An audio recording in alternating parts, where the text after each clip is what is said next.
ஓம் சரவணபவ. அரோகரா முருகா. சரவண பூங்காவில் அவதரித்து சகல துன்பங்களையும் அகற்றும் குமரக்கடவுள் முருகனின் அருள்வாக்கு இந்நேரம் உன் இதயத்தை தொட்டிடட்டும். நீ தனியாக இல்லை. உன் கண்ணீர் விழுந்த ஒவ்வொரு நொடியையும் என் ஆறுமுக கண்கள் பார்த்து கொண்டிருக்கின்றன. உன் மனதில் பதிந்த பாரங்களையும் உன் வாழ்க்கையில் சேர்ந்த தடைகளையும் என் வேலின் உழியால் நான் வெட்டித் தள்ளுகிறேன். இன்றிலிருந்து உன் கால்கள் நடக்கும் பாதை நன்மையின் பாதையாக மாறட்டும். உன் சொற்களில் சக்தியும் உன் செயல்களில் தைரியமும் உன் கனவுகளில் நிறைவேற்றமும் என் அருளால் பெருகட்டும்.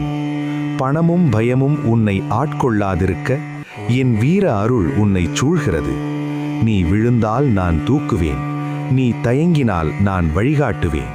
நீ முயன்றால் நான் வெற்றி தருவேன். உன் வீட்டின் வாசலில் செல்வமும்